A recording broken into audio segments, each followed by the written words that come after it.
अब सुन रहे हैं सुबह संदेश मॉर्निंग वॉइस। अब प्रभु का दास ओए माथ्यू पटना से वजन से बांटा जाएगा। प्रार्थना के साथ सुनिए। प्रभु जी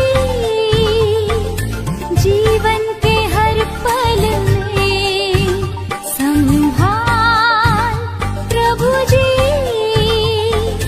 जीवन के हर पल में। अभी तक हमको संभाला तूने, आगे भी अगुवाई कर। अभी तक हमको संभाला तूने, आगे भी अगुवाई कर। संभाल प्रभु जी जीवन के हर पल में। ईश्वर के नाम की स्तुति हो। आज का मनन के लिए पहला यूहन्ना 2 अध्याय 12, 13 और 14 पद। हे बालकों, मैं तुम्हें इसलिए लिखता हूँ कि उसके नाम से तुम्हारे पाप क्षमा हुए। हे पितरों, मैं तुम्हें इसलिए लिखता हूँ कि जो आदि से है तुम उसे जानते हो। हे जवानों, मैं तुम्हें इसलिए लिखता हूँ कि तुमने उस दुष्ट पर जय पाई है। हे लड़कों, मैंने तुम्हें इसलिए लिखा हूँ कि तुम पिता को जान गए हो। हे पितरों, मैंने तुम्हें इसलिए लिखा है कि जो आदि से है तुम उसे जान गए हो। हे जवानों, मैंने तुम्हें इसलिए लिखा है कि तुम बलवंत हो और परमेश्वर का वचन तुम में बना रहता है और तुमने उस दुष्ट पर विजय पाई है। इन पदों में प्रेरित यूहन्ना ने कुछ आत्मिक सच्चाई को हमारे सामने ला रहा। मसीह जीवन के आध्यात्मिक विकास और परिपक्वता का 3 चरण बच्चे, जवान और पिता को समझाता है। प्रेरित यूहन्ना विश्वासियों को उसके पापों की क्षमा, परमेश्वर के ज्ञान और दुष्ट या शैतान पर उनकी विजय की याद दिलाकर उन्हें प्रोत्साहित करता है। ये इसका आत्मिक सच्चाई इसी प्रकार हम लोग कह सकता है। आत्मिक विकास के लिए 3 चरण। पहला है छोटे बच्चे। उसका विशेषता क्या है?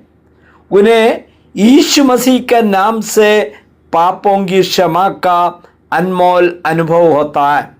इसका आत्मिक अर्थ क्या है? यह मसीह जीवन की शुरुआत, जो नया जन्म है। बच्चा अपने पिता परमेश्वर को व्यक्तिगत रूप से जानना शुरू करता। एक बात हम लोग विश्वासी लोग समझना है, आत्मिक जीवन का पहला कदम है हम अपना पापों को अंगीकार करते हुए यीशु मसीह का प्रभुता को अंगीकार करते हैं। यीशु मसीह का जो बलिदान पर हम लोग विश्वास करते हैं और जिसके द्वारा हमें पाप क्षमा मिलता है। इसलिए जो शायद तो व्यक्ति 50 साल का आदमी हो सकता है, 60 साल का आदमी हो सकता है, लेकिन जिस दिन उन्होंने प्रभु को स्वीकार किया, बाइबल का भाषा में, परमेश्वर का दृष्टिकोण में वो शिशु है। इसी के बारे में यहाँ बार प्रेरित यूहन्ना बता रहा है। इसके बाद में हम लोग देखता है, शिशु के बाद में जवान के बारे में हम लोग पढ़ता है, यंग मैन। इसका विशेषता क्या है? ये आत्मिक रूप से बलवान होता है। बच्चे में उतना बल नहीं है, जरूर उन्होंने प्रभु को स्वीकार किया, लेकिन पूर्ण रीति में जो परमेश्वर पर भरोसा करता है, क्योंकि उनको अपना कोई ताकत नहीं आया, तो उनको जो दूध पिलाता है, लेकिन जो भोजन जो शरीर के लिए ज़रूरत है, जो जवान लोग खाते हैं, वो बच्चा को खिला नहीं सकता। लेकिन हम जवान के बारे में बताते हैं, आत्मिक रूप से बलवंत होते हैं। इसका आत्मिक अर्थ क्या है? इसके भीतर परमेश्वर का वचन वास करता है। वचन की शक्ति के कारण इन्होंने संसार की बुराइयों और शैतान जो दुष्ट का प्रतीक है उस पर विजय प्राप्त कर ली है। ये जीवन के संघर्ष और परीक्षा के समय उन्होंने उससे विजय पाता है।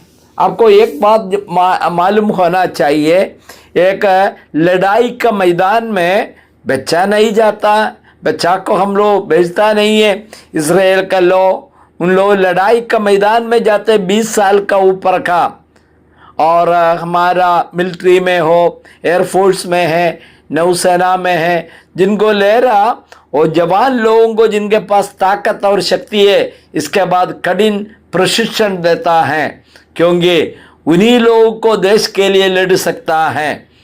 और इसके बाद में पिता के बारे में कहता है, उसका विशेषता क्या है, ये परमेश्वर को गहराई से जानते हैं, उन्हें जो आदि से है, मतलब यीशु मसीह जो सनातन जिनका कोई शुरुआत नहीं अंत नहीं है, ये बात जो पिता लोग अनुभवी लोग जो उनका मसीह का आनंदता को पहचानते हैं। इसका आत्मिक अर्थ क्या है, ये मसीह परिपक्वता का सबसे ऊंचा स्तर है। इसका अनुभव गहरा और स्थिर होता है, जो कलीसिया या नया विश्वासियों के लिए मार्गदर्शन का काम करते हैं।